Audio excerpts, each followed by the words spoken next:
Edgewater, a small town nestled between red hills and desert winds.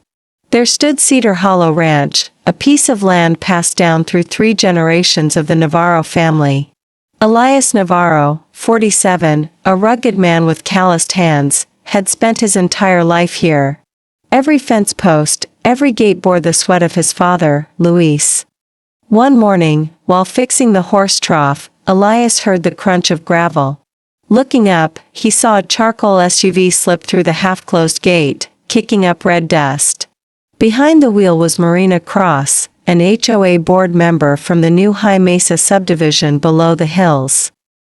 "This is private land," Elias called out. Marina lowered her window with a faint smile. "I know. But this way saves 10 minutes.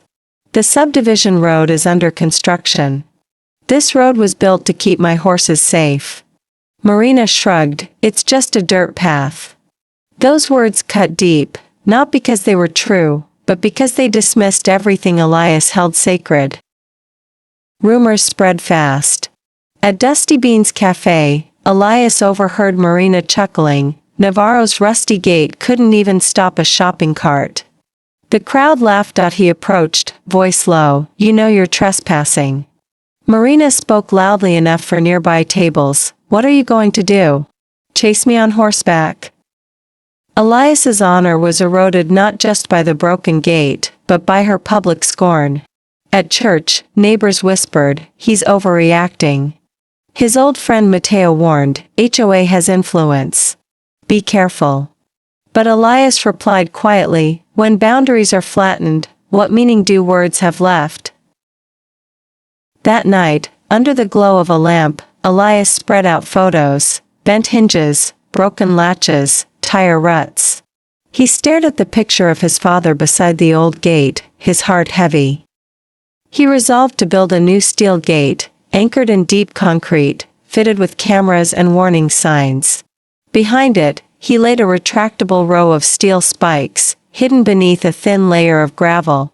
"I don't want to harm anyone," he whispered. "But I'll make sure the stubborn ones face consequences."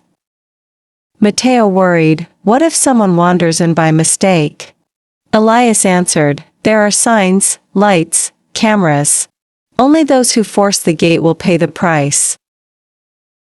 Late one afternoon, the familiar growl of Marina's SUV returned. She stopped before the new gate, glanced at the warning sign, and shrugged. Reversing, she rammed forward once, then again. The steel frame stood firm. Then, hiss, hiss, hiss, hiss, all 4 tires blew. Marina leapt out, pale. "Are you insane? I'll sue you." Elias walked from his porch, calm and steady. "I sent letters. I spoke to you. I warned you. You ignored it all. Today, steel speaks for me." The next day, the town buzzed. "That's dangerous," some said. "But how many times did she break his gate?" others whispered. Deputy Harper knocked on Elias's door, asking for an explanation. Elias handed over his file, emails, photos, videos. Harper nodded. "This is going to court. Keep your head cool, Navarro." Meanwhile, Marina rallied her HOA, projecting images of her shredded tires, painting Elias as unstable. Phones recorded, stories spread. The narrative bent under her words. Mateo asked, "Are you ready?" Elias, staring at the steel gate, answered, "I'm ready for the truth." In the small county courthouse, Marina's lawyer, Grant, spoke smoothly. The defendant set a hidden, dangerous trap that endangered the community.